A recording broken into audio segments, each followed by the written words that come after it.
They say some places are born wrong, that the earth itself rejects them, and whatever is built upon that soil becomes a doorway, a wound that never heals.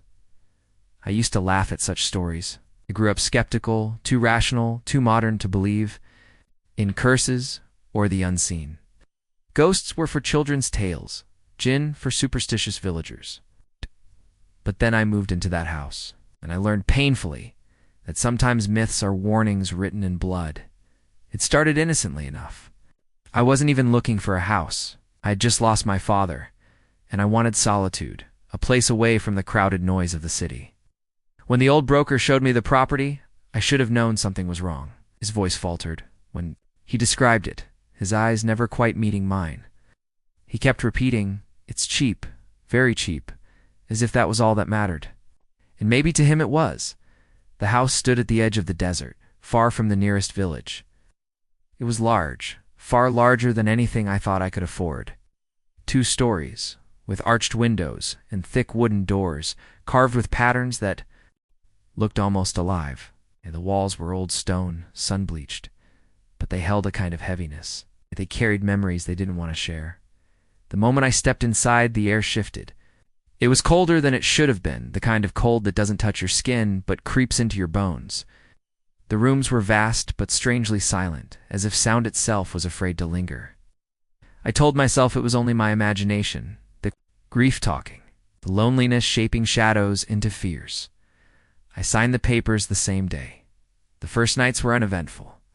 I slept on the floor with nothing but a mattress, my belongings still packed.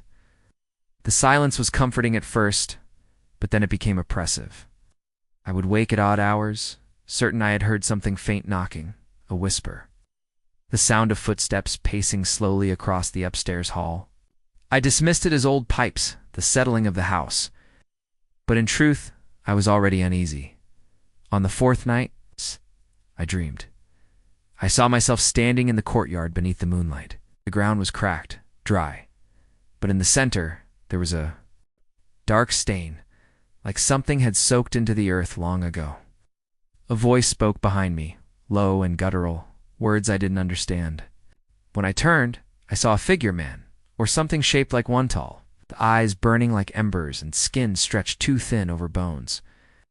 It raised its hand toward me, and when I woke, I was sitting upright in bed, gasping with my arm, burning as if something had touched me. There was a bruise there, a handprint, dark and unmistakable.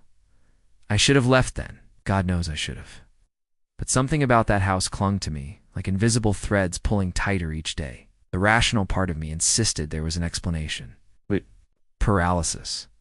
My own subconscious, eh? But a deeper, quieter voice whispered, "You are not alone." The days became heavier. Shadows seemed to lengthen even when the sun was bright. Corners of the house felt wrong, especially the staircase leading to the basement. The door was iron, rusted, with a heavy lock that had long since broken. Every time I passed it, I felt a pulse. It's like the beat of a heart deep underground. I avoided it. Then the animals started coming. One evening, I found a stray cat on the doorstep, its body twisted unnaturally, eyes wide open, mouth frozen in a silent scream.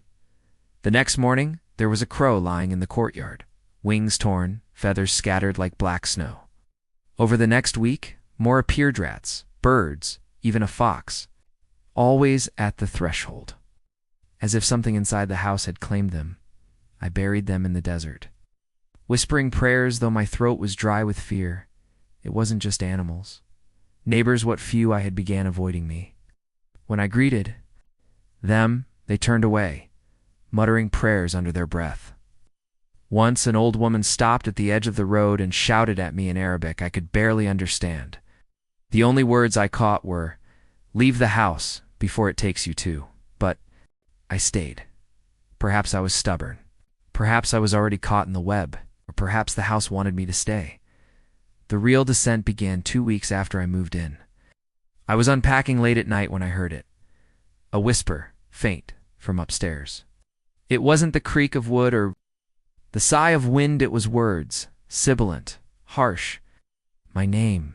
I froze. The whisper came again, closer. I forced myself to climb the stairs, each step groaning beneath me. The hallway was dark, but I hadn't turned off the lights. They had died on their own. I stood there, staring into the black, and then I heard breathing. It's not mine. Heavy, labored, inches from my ear. I ran. That night I didn't sleep. I sat in the courtyard until dawn, clutching a knife, whispering prayers I hadn't spoken since. Childhood, but dawn brought no peace. From that day on, the house lived. Doors opened and closed when no one touched them. Windows rattled, though the air was still. The smell of rot wafted from the basement, thick and nauseating, though when I checked, there was nothing but dust and stone. Mirrors warped my reflection, twisting it into something I didn't recognize, and the dreams continued. Always the figure, always those burning eyes. Sometimes it spoke, its voice like gravel grinding against metal. Sometimes it only stood there watching me, its mouth opening, wider and wider until its jaw split in two. I would wake with scratches down my arms, welts across my chest, once even a bite mark on my shoulder. I stopped questioning whether it was real. One night, desperate, I lit incense and recited verses my father used to chant when he was afraid. The air shifted violently, as if the house itself had exhaled, and then I heard it laughter, low and mocking, echoing from the basement. That was the first time I opened the iron door. The lock crumbled in my hands. The stairs descended into blackness, the air thick and wet, carrying a stench so foul I gagged. My flashlight flickered, but I forced myself down. At the bottom, the floor was dirt, uneven, and in the center was a pit. Something was written around it, symbols carved into the stone, lines burned deep, some filled with what looked like dried blood, and from the pit came a sound. Not wind, not an animal, a voice layered and broken, whispering in a language I felt in my bones more than I understood. My knees buckled, my mind screamed to run, but my body was frozen. The whispers rose faster, louder, until they became a roar, and I felt something rise from the darkness below. I stumbled back up the stairs, slamming the door behind me, but it was too late. I had awakened it. The house changed after that. Walls bled. Thin cracks appeared in the plaster, and from them oozed a dark liquid that smelled of iron. I scrubbed until my hands were raw, but it returned. Shadows moved on their own, crawling across the floor, stretching long fingers toward me.